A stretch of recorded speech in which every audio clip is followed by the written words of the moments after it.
This is Musings and Counsel from London Baker Law with Debbie London Baker. Can't even imagine someone not having a plan. Okay, so yeah, but how old were you when you got your first plan? I was 27, 28 because my brother is an attorney. But if he hadn't been an attorney, I wouldn't have done the planning then. Okay, were you single or married at the time? I was single. Okay, so you were single, figuring you had nothing. So why did you need a plan? Which is the general thing with a single person of that age, except that they're wrong. I didn't even have a will until my brother really got on me. Because, when you're young, you think nothing can hurt you. You don't think about death at all. I mean, look at Matthew Perry yesterday, 54 years old.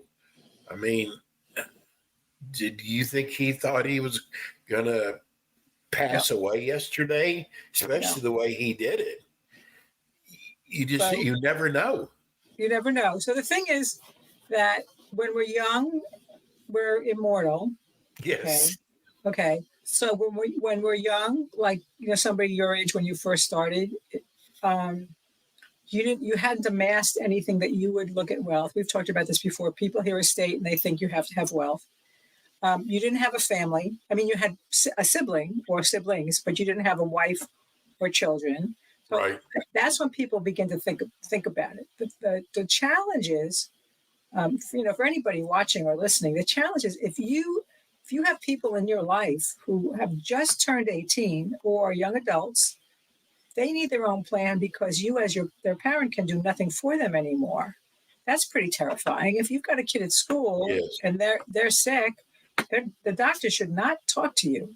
They should not talk to you without a document signed by your child. And if you think that you're paying for college and you call their professors and get information about them, you cannot unless that 18-year-old, if they're still 17, the teachers can talk to you. But once they pass 18, they can't without your children's consent. So, and there's no reason for anybody to know this at all until they have a brother like you had who said, you're going to do this and just sign it. And I don't care who you appoint. And because I'm not going to leave you alone about it. And you listen, as opposed to telling him to go jump in the lake and you were a big boy and who the heck did he think he was?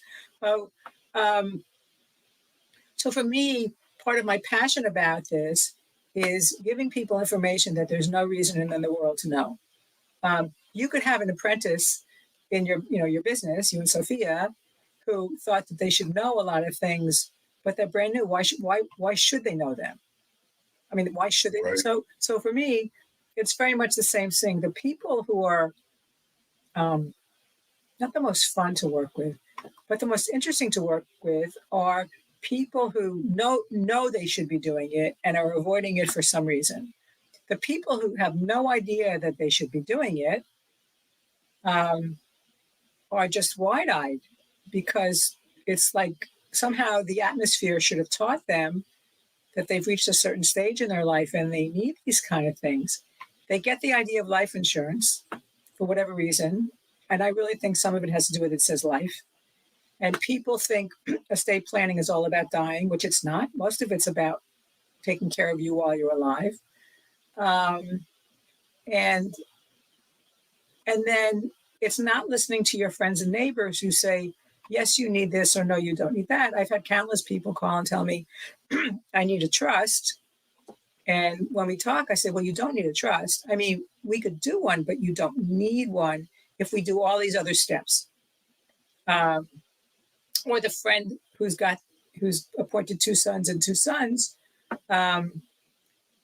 he has come to a point where he wants a trust because he's got grandchildren. And if you've got, his children are all way into adulthood, but he's got grandchildren. So if he wants to be sure that some part of his estate gets to his grandchildren, then he needs to do a trust so he can do that. But there's no reason for people to know these things.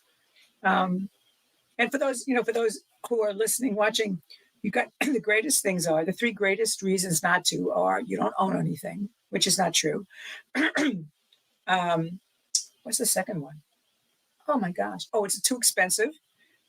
They don't know that. Right. They don't know that. It's a frame of reference, and we all have frame of references. For there was a day we wouldn't have bought this car, but now we bought one that costs that much money, whatever that much money means. And then once they have that frame of reference, when somebody says the car is going to be this much money, they go, "Oh, that's not too bad." Or they think they're going to die as soon as they do it. And I've got 3 or 4 people out there who keep avoiding it because they're sure they're going to die as soon as they do it. This has been Musings and Counsel from London Baker Law.